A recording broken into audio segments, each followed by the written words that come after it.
It was a bleak time for K-State basketball during the war years. A lot of players coming and going because of the draft.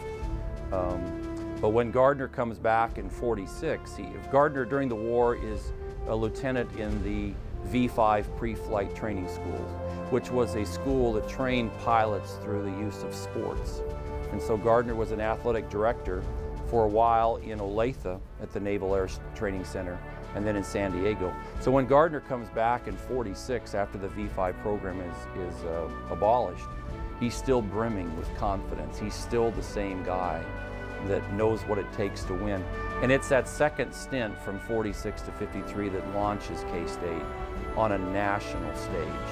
I was in the athletic office one day and Jack Gardner walks in. He'd just been released from service, lieutenant commander, blue Navy uniform, and he was smoking like mad and ashes all over his navy blue suit. He had a bunch of us out of the service, people like me, that were coming in to play for him.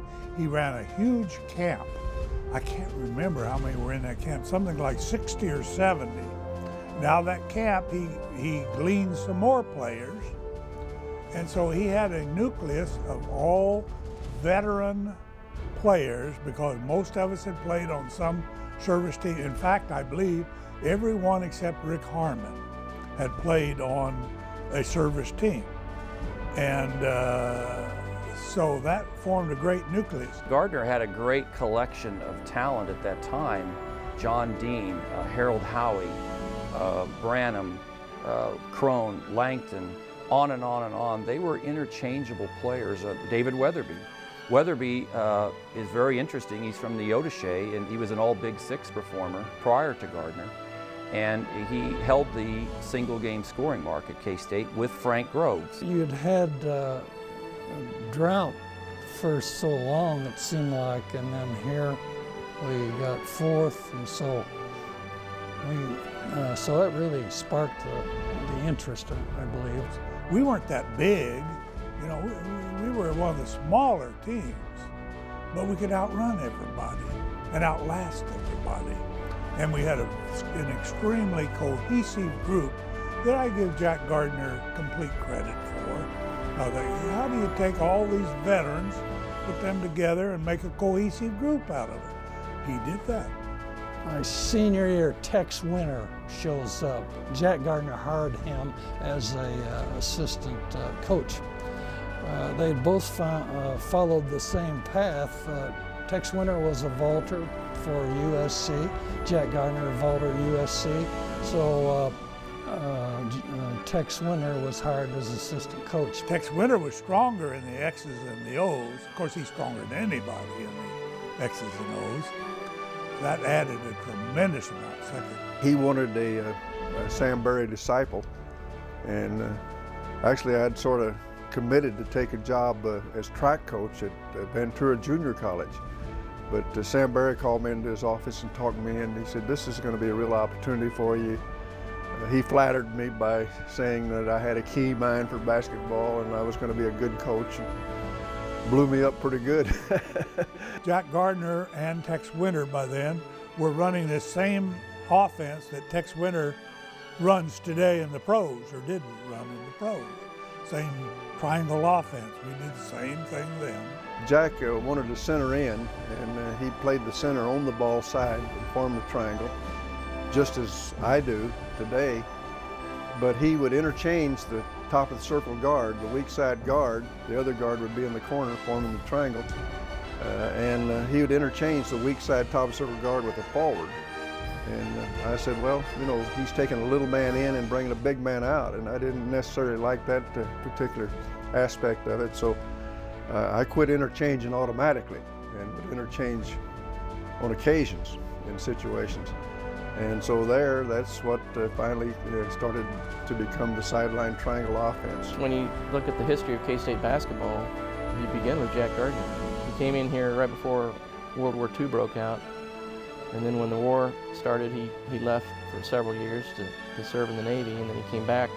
By 1947, K-State was no longer a laughingstock in basketball. They were they developed into a national power, and got to the national semifinals in 1948.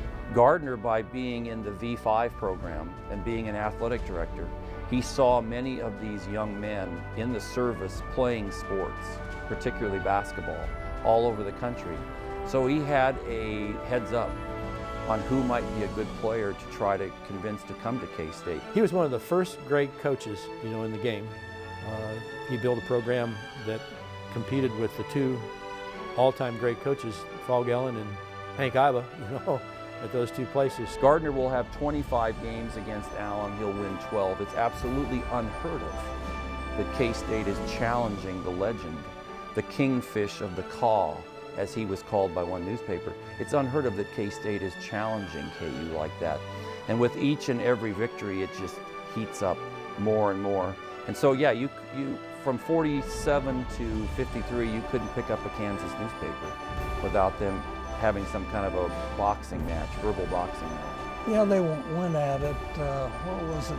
Oh, something about Branham being eligible, and then he harped on Howie Shannon. Is he eligible because he came from a single pro team? So it went on and on. Fogg didn't really like to make good friends. And Jack was a very friendly guy. And I think most of that was for show. I know Fogg had a tremendous respect for Jack. He was in an era where there were several legendary coaches in college basketball. He was certainly one of them, along with Henry Iba at Oklahoma A&M at that time. But Jack Gardner was really, I think, established K-State's tradition, put them on the map, and obviously got them to a national title game in '51. We'd have won that if Ernie wouldn't have been hurt, because he couldn't raise his arm up. He couldn't hardly shoot, so I really think we'd have won the national championship that year. For 10 minutes and a shoulder injury and an injury to John Gibson, yeah, I'd like to have that game replayed. K-State 100%, Kentucky 100%. I think we probably would be, a little different banner might be up in Bramlage. I think depth had a lot to do with the successful 50-51 team. And it proved later on, even after I graduated, along with Ed Head and Jack Stone and Lou Hitch, but the other guys that came along after that proved that they could play too. He got known as a recruiter, but if you watch his teams play, they were fundamentally sound. They were good teams. They were very good teams. He is where really the tradition starts, with the hiring of Jack Gardner. And I would certainly agree that that's one of the top moments, is when K-State was able to lure a coach like Jack Gardner